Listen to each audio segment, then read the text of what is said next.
Thanks for watching. Drop a like. Leave a comment. And don't forget to subscribe to watch more videos like this. Hello student, कैसे आप सब लोग। My name is अंकुर दास और मैं अपने YouTube channel MDN physics classes पर आपका स्वागत करता हूं। स्टूडेंट, अगर आप मेरे चैनल पर नए हो तो प्लीज़ लाइक शेयर सब्सक्राइब कर लेना, क्योंकि हम आपको डेली नए नए चैप्टर की आपको चैप्टर वाइज फिजिक्स की घर बैठे तैयारी कराते रहते हैं। तो बच्चों, हमारा चल रहा था लेसन नंबर 4। फर्स्ट यूनिट आपकी ख़त्म हो चुकी है, जो आपकी पहली यूनिट थी वो ख़त्म हो चुकी है। यूनिट सेकंड चली है आपकी, अब यूनिट सेकंड चल चुकी है। ठीक है बच्चों, और आपकी फर्स्ट यूनिट थी स्थिर वैद्युतिकी, वो आपकी ख़त्म हो चुकी है। अब आया आपके सेकंड यूनिट में आपका पहला चैप्टर है, यानी कि 5 लेसन है आपका वैद्युत धारा। अब आवेश गति करेगा। जब आवेश रुका हुआ था, अब आवेश गति करेगा। ठीक है बच्चों, तो सेकंड यूनिट का पहला चैप्टर है आपका लेसन नंबर 5 वैद्युत धारा। पहली यूनिट आपकी ख़त्म हो चुकी है और सेकंड यूनिट आपकी स्टार्ट है। ठीक है, 2 चैप्टर हैं इसके, दोनों ही मोस्ट इंपॉर्टेंट है। फर्स्ट यूनिट 8 नंबर की है, दूसरी यूनिट 6 नंबर की है। मोस्ट इंपॉर्टेंट चीज़ है, आपको समझाते चलेंगे, आप नोट्स बनाते रहना और घर बैठे तैयारी करते रहना। तो बच्चों स्टार्ट करते हैं वैद्युत धारा। पहली चीज़ वैद्युत धारा। ठीक है, एक बात बताओ आप, अगर वैद्युत धारा पढ़ने से पहले आपको चालक के बारे में सभी को पता होगा। चालक क्या होते हैं? जिसमें आवेश प्रवाहित हो सकता हो, जिसमें इलेक्ट्रॉन बह सकते हो, जिसमें धारा बह सकती हो, ये सबको पता है। जो करंट उत्पन्न करते हैं, करंट क्या होता है? वैद्युत धारा होती है। ठीक है बच्चों, तो वैद्युत धारा पढ़ाने जा रहा हूँ मैं पहले आपको वैद्युत धारा। ठीक है, बहुत आराम से समझेंगे, कोई दिक्कत वाली बात नहीं है। वैद्युत धारा, वैद्युत धारा क्या होती है? वैद्युत धारा को आई से प्रेजेंट करते हैं। किससे प्रेजेंट करते हैं? आई से। और एक इसे लेके जाएगी आवेश को, और Q बटे होती है T। वैद्युत धारा का फॉर्मूला क्या होता है? I बराबर Q अपॉन T। आपको पता है Q क्या है? आपका आवेश, और T क्या है? समय। जब भी किसी भी फॉर्मूले में बटे में T आ जाएगा, अपोन में, यानी कि बटे, जो अपोन में T आ जाएगा तो क्या बोलते हैं? उसे दर बोलते हैं। क्या बोलते हैं? दर बोलते हैं। तो बच्चों ये क्या है? देखो, किसी चालक में ही धारा प्रवाहित होती है। इसकी अगर परिभाषा बनाऊं मैं धारा की, परिभाषा क्या बनेगी? किसी चालक में, किसी चालक में, चालक में प्रवाहित आवेश, क्योंकि आवेश क्या बराबर, देखो परिभाषा बनानी सीख लो फॉर्मूले से। मैंने कहा किसी चालक में, कोई चालक होगा, इसमें कोई धारा प्रवाहित हो रही होगी, बैटरी लगी होगी। ठीक है बच्चों, इसमें बैटरी लगी, कोई धारा अगर प्रवाहित हो रही है, इसमें कोई धारा प्रवाहित हो रही है, तो क्या हो? किसी चालक में प्रवाहित आवेश, आवेश ही तो फ्लो करेगा। आवेश जब गति करेगा तभी तो धारा जाएगी। तो किसी चालक में प्रवाहित आवेश, किसी चालक में प्रवाहित आवेश, अरे क्या बोल लेंगे? आवेश की दर, आवेश की दर, आवेश की दर वैद्युत धारा कहलाती है। वैद्युत धारा कहलाती है। ठीक है बच्चों, ये क्या आपकी वैद्युत धारा। ठीक है बच्चों, वैद्युत धारा मैंने बताया I बराबर Q अपॉन T होता है। ठीक है, और किसी चालक में प्रवाहित आवेश, प्रवाहित कर रहे हैं हम आवेश, और जब अपोन में T आ जाता है उसे बोलते हैं दर। क्या बोलते हैं हम? दर। प्रवाहित आवेश की दर वैद्युत धारा कहलाती है। ठीक है बच्चों, वैद्युत धारा क्या है? अगेन रिवाइज, किसी चालक में प्रवाहित आवेश की दर वैद्युत धारा कहलाती है। ठीक है, और इसका फॉर्मूला क्या होता है? सूत्र क्या होता है? ये होता है I बराबर Q अपॉन T। इसे हम लिख भी सकते हैं, इसे स्मॉल I से प्रदर्शित करते हैं। इसका मात्रक निकाल लो, इसका मात्रक निकाल लो। मात्रक से पहले विमीय सूत्र निकाल लो, इसकी विमीय सूत्र, विमीय सूत्र। अब देखो, जो I होता है, वैसे तो I बराबर क्या होता है? Q अपॉन T, लेकिन I एक मूल राशि है, इसे गलती मत करना। ये क्या है? राशि कैसी है? मूल राशि। और मूल राशि I का मात्रक होता है एम्पियर। क्या होता है? विमीय सूत्र क्या होता है? A होता है, सॉरी। ठीक है, क्या होता है इसका विमीय सूत्र? A होता है, क्योंकि यह मूल राशि है, क्योंकि यह मूल राशि है, मूल राशि है। ठीक है बच्चों, ये क्या है आपकी I जो होता है एम्पियर में होता है। I क्या है? यहाँ पे मूल राशि है, तो I का विमीय सूत्र क्या होता है? A होता है। क्या होता है? A होता है, याद रखना। अब इसका मात्रक देखते हैं, मात्रक क्या होगा? मात्रक देखो, मात्रक हम यहीं से बनाएंगे, हमेशा फॉर्मूले से बनता है Q upon T, Q upon T. अब क्यू का मात्रा क्या होता है, देखो बच्चों क्यू का मात्रा क्या होता है बताओ, क्यू का मात्रा होता है कूलाम बटे और समय का सेकंड, कूलाम बटे सेकंड, कूलाम बटे सेकंड। तो आप इसे लिख सकते हो कूलाम बटे सेकंड लिख सकते हो, कूलाम बटे सेकंड। क्यू का मात्रा कूलाम, टी का मात्रा सेकंड। लेकिन आपने पहले ही पढ़ा था ये क्या है तुम्हारी, ये है मूल राशि और इसका मात्रक होता है एम्पियर। ठीक है बच्चों, आप कहोगे कि भैया इसका तो मात्रक क्या होता है, एम्पियर होता है, तो इसका मात्रक क्या होता है, एम्पियर। एम्पियर एक वैज्ञानिक था, उसने धारा पर बहुत सर्च की, तो जो कूलाम बटे सेकंड को क्या बोलते हैं, एम्पियर बोलते हैं। क्या बोलते हैं, एम्पियर बोलते हैं। आ रही बात बच्चों समझ में, जो कूलाम बटे सेकंड है वो क्या होगा आपका, एम्पियर होगा। कूलाम बटे सेकंड क्या होता है, 1 एम्पियर के बराबर होता है। कूलाम बटे सेकंड किसके बराबर होता है, एम्पियर के बराबर होता है। तो आई का मात्रक एम्पियर। परिभाषा सूत्र आई बराबर अपॉन क्यू टी, किसी चालक में प्रवाहित आवेश की दर को वैद्युत धारा कहते हैं। विमेय सूत्र आई बराबर ए होता है, क्योंकि मूल राशि है। मात्रक क्या होता है इसका, कूलाम बटे सेकंड, इसको बोलते हैं हम एम्पियर। क्या होता है, एम्पियर। तो मैं उम्मीद करता हूँ वैद्युत धारा समझ में आई होगी। अब देखो जो ये तो हो गया आपका विमेय सूत्र, ये हो गया आपकी परिभाषा हो गई। अब एक चीज पूछने को आता है, वो 1 एम्पियर की परिभाषा पूछेगा। वो क्या पूछेगा, 1 एम्पियर की परिभाषा, एम्पियर। ठीक है बच्चों, एम्पियर को शॉर्ट में ऐसे भी लिख देते हैं, शॉर्ट में एम। ठीक है, 1 एम्पियर की क्या पूछेगा, वो परिभाषा पूछेगा। 1 एम्पियर किसके बराबर होता है। तो देखो हमने यहाँ से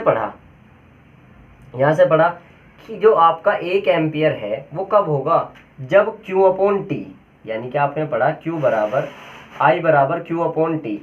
Q क्या होता है, कूलाम। Q क्या होता है, कूलाम।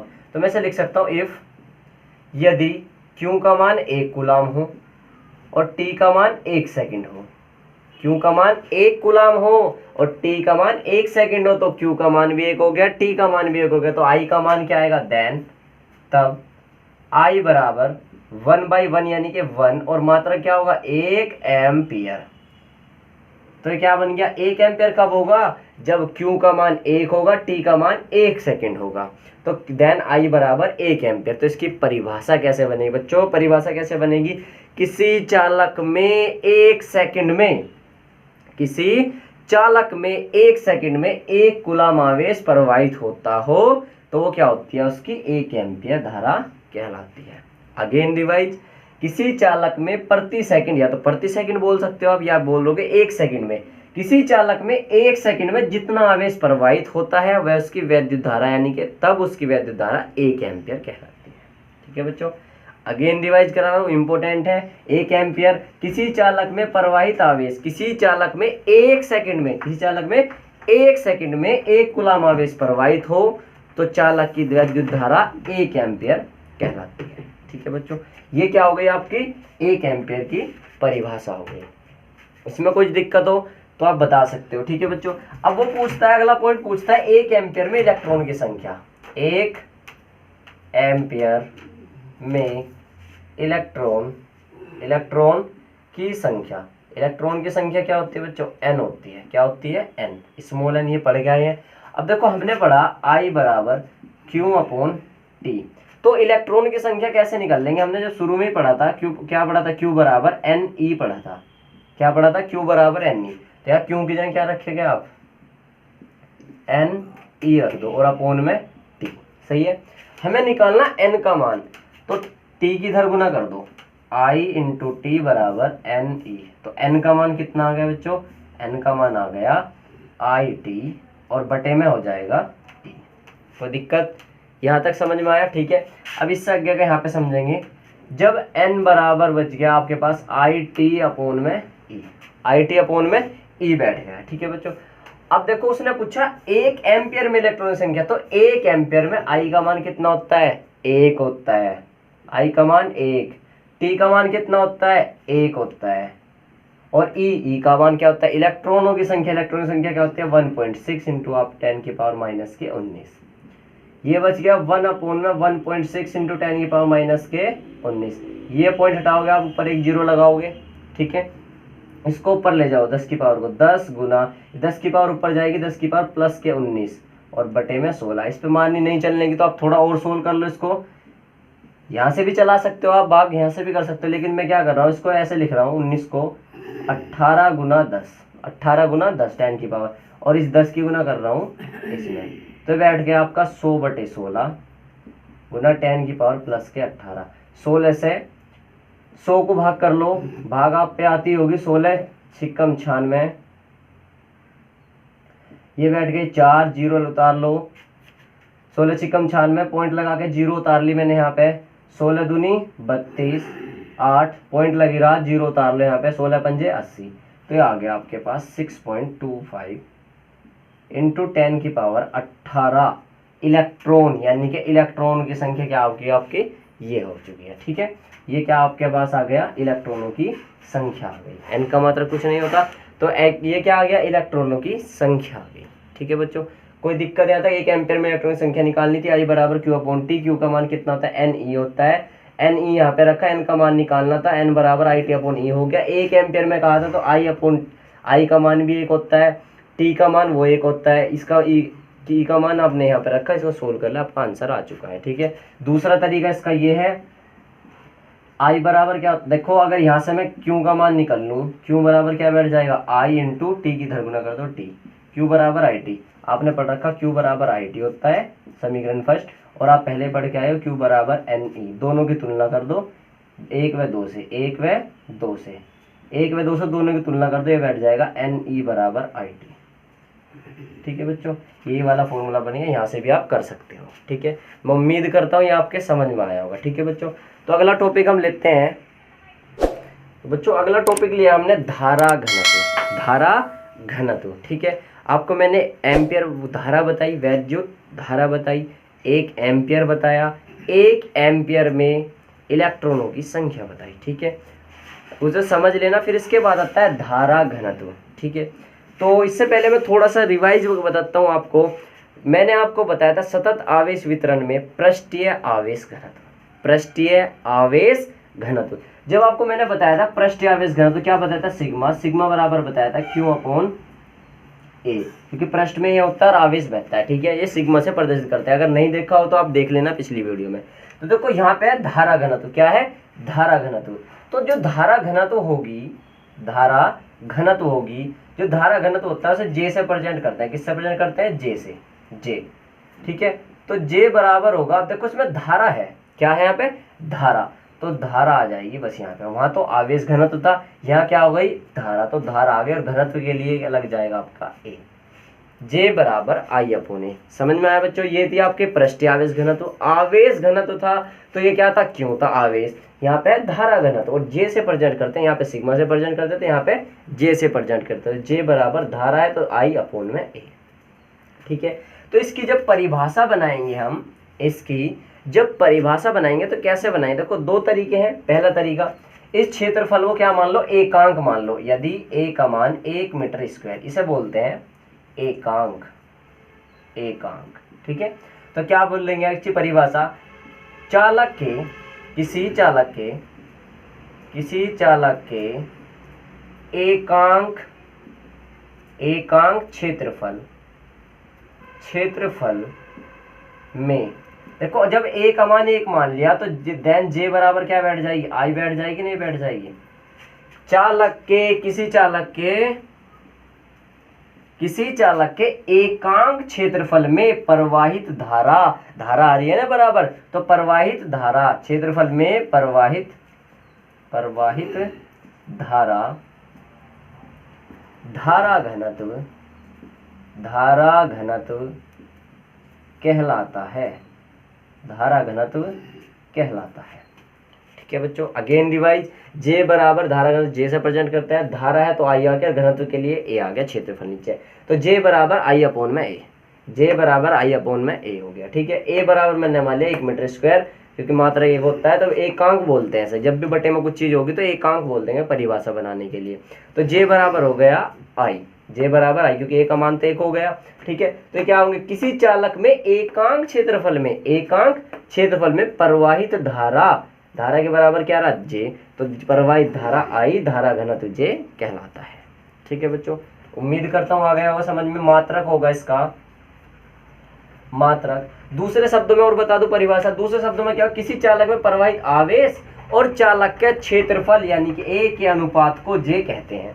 ठीक है बच्चों, अगेन रिवाइज, दूसरे शब्दों में परिभाषा क्या थी, किसी चालक में प्रवाहित धारा, किसी चालक में प्रवाहित धारा और उसके चालक का क्षेत्रफल का अनुपात, बटे भाग को क्या बोलते हैं, अनुपात बोलते हैं, का अनुपात धारा घनत्व तो कहलाता है। ठीक है, मात्रक, मात्रक क्या होगा, जे बराबर आई अपॉन ए।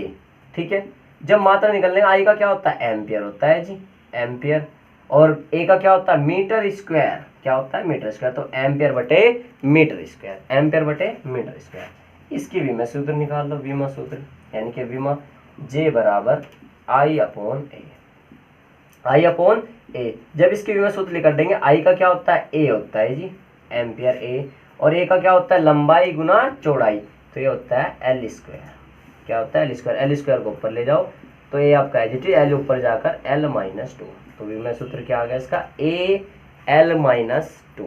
ठीक है बच्चों, धारा घनत्व आया, मात्रक हो गया, धारा घनत्व जे था, जे बराबर आई अपॉन ए, किसी चालक में किसी चालक के एकांक क्षेत्र में प्रवाहित धारा, धारा घनत्व जे कहलाती है। मात्रक हो गया एम्पियर बटे मीटर स्क्वायर, विमा सूत्र हो गया आपके पास ये। ठीक है बच्चों, तो मैं उम्मीद करता हूँ आज की वीडियो आपको समझ में आई होगी। ठीक है, कल मैं आपको बहुत ज़्यादा इंपॉर्टेंट चीज़ धारा घनत्व, अनुगमन वेग या अपवाह वेग और अनुगमन वेग के अनुगमन वेग और धारा घनत्व में संबंध बताऊंगा, अनुगमन वेग और वैद्युत धारा में संबंध बताऊंगा, 2 टॉपिक कराऊंगा, बहुत ज़्यादा इंपॉर्टेंट है, उसको समझ लेना अच्छे से तरह से। आज जो पढ़ाया है उसको याद कर लेना, थोड़ा पढ़ो पर मस्त पढ़ो, अच्छा पढ़ो। ठीक है, जिससे आपको समझ में आ जाए। ठीक है बच्चों, अगर आप मेरे चैनल पर नए हो तो प्लीज़ लाइक शेयर सब्सक्राइब कर लेना, मेरी वीडियो अच्छी लगे तो प्लीज़ लाइक कर देना। मिलते हैं अगली वीडियो में।